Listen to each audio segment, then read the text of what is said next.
Hey everyone, कैसे हो आप लोग। आज के इस वीडियो में we have come to review this fantastic Duke 390 from KTM. So let's not waste time, let's start the review.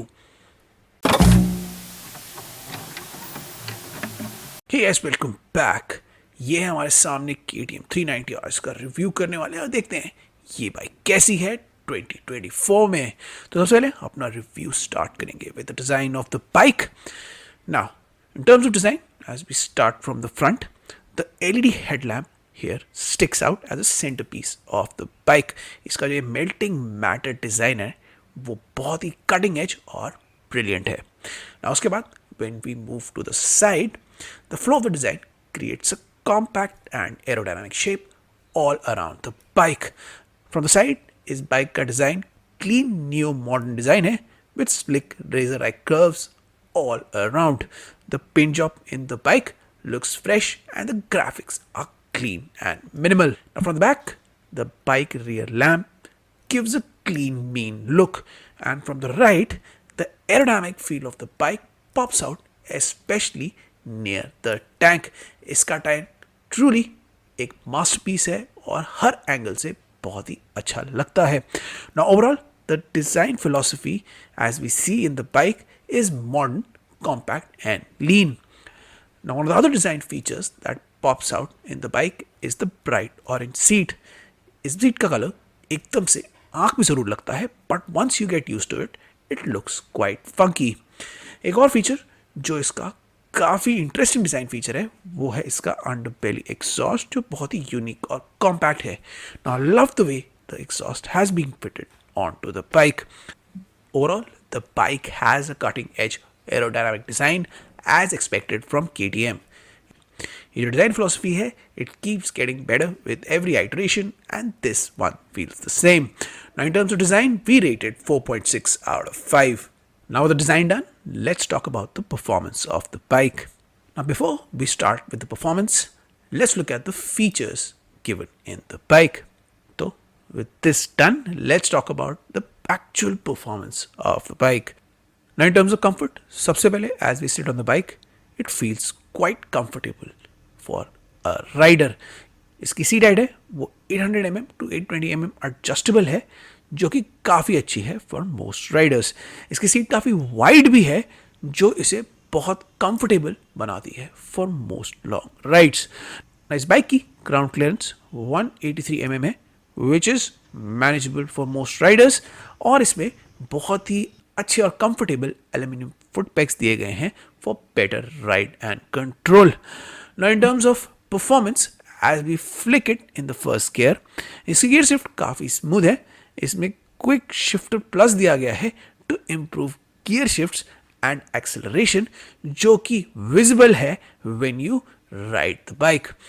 Now as we run through the gears, the pickup is excellent and the bike pulls through in an instant. इसमें जेन 3 track launch control दिया है, जो कि bike को एक बहुत ही अच्छा initial push देता है, specially in the first 3 gears. और एक चीज़ और, इसका जो क्लच है वो भी बहुत अच्छा है, बहुत ही सॉफ्ट फील है उसकी, फिंगर्स पे ज़्यादा प्रेशर नहीं बनाता. और मैं बता दूं, क्योंकि इसमें power assisted slipper clutch control दिया है, उससे इसका जो क्लच है वो 1 फिंगर टच से भी पुश हो जाता है. उसके ऊपर से इसमें ride by wire throttle control दिया है, जिसका इसका थ्रॉटल रिलीज और पावर डिलीवरी भी काफ़ी स्मूथ है all through out the gear ratios. जैसे मैं इस बाइक को आगे पुश कर रहा हूँ, इस बाइक का 399cc LZ4C Gen 3 TOHC engine काफ़ी अच्छा ग्रंट दे रहा है. इस बाइक में 46 PS पावर है एट 8500 RPM, जो काफ़ी अच्छी पावर जनरेट करती है to pull alongside the traffic. Now उसके अलावा इसमें 39 Nm टॉर्क दिया है at 6500 RPM, जो काफ़ी पुश देता है बाइक को all throughout the gear range. Now उसके बाद अगर हम इसकी हैंडलिंग की बात करें, इसमें एक सॉलिड स्प्लिट ट्रेल्स फ्रेम दिया है, और इसके अलावा इसमें एक एल्यूमिनियम का सब फ्रेम भी दिया है, जो इसे काफ़ी स्टेबल रखता है इन द रोड. मैंने एक चीज़ नोटिस की, ये बाइक ज़्यादा स्लिप और थर्ड नहीं मारती है, specially on the bad roads, क्योंकि इसमें वो जारिंग फीलिंग नहीं आती बिकॉज ऑफ द फ्रेम, जो मोस्ट स्ट्रीट बाइक्स में आपको दिखती है। ना इसका जो सस्पेंशन सेटअप है काफ़ी इंप्रेसिव है।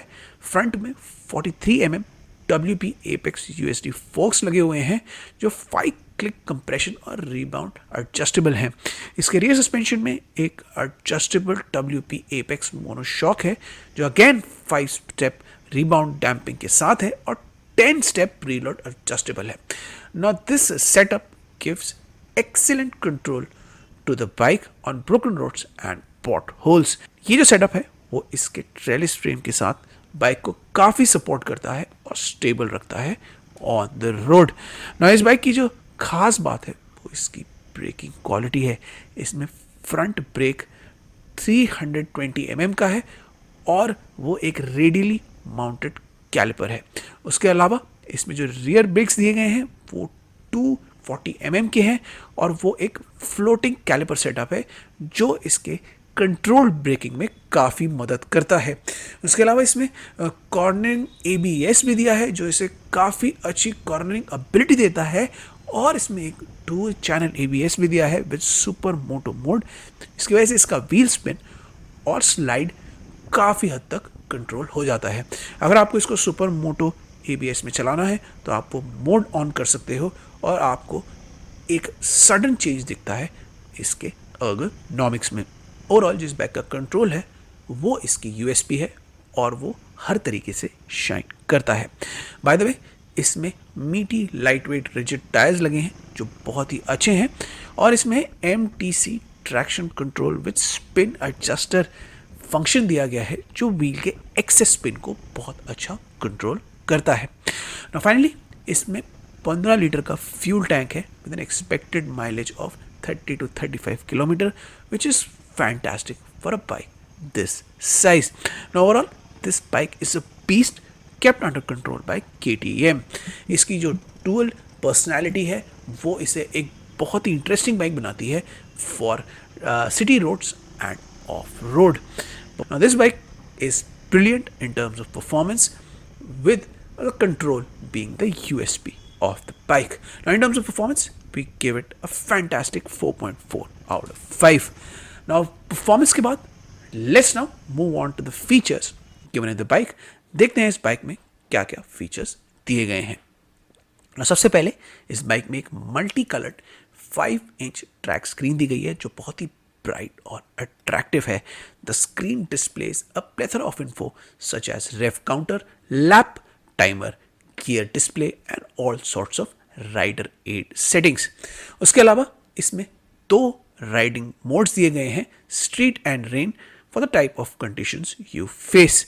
मैंने पहले बात की इस बाइक में बहुत सारे राइडर एड्स दिए हैं to help the rider control and manage the bike in a better way.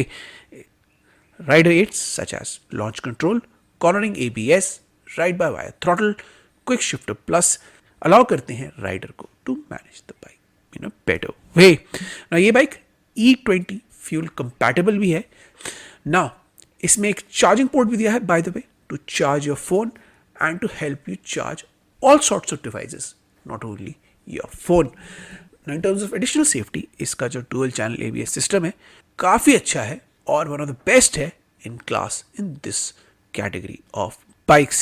Now overall, it's a feature-laden modern bike and we rate it 4.4 out of 5 in terms of features. Now this bike comes in 2 colors, electronic orange and Atlantic blue, and it costs the amount mentioned in the screen. अगर आपको bike checkout करनी है you can check it out in the showroom near to your home. अगर आप नोएडा में हैं तो do check out the bike in the KTM Noida showroom given on the screen. तो ये था हमारा KTM का वीडियो। आपको कैसा लगा कमेंट करके बताओ।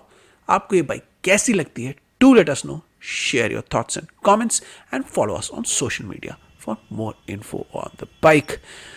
Now until our next video, I am out. I'll see you in the next one. Till then, it's bye from my side.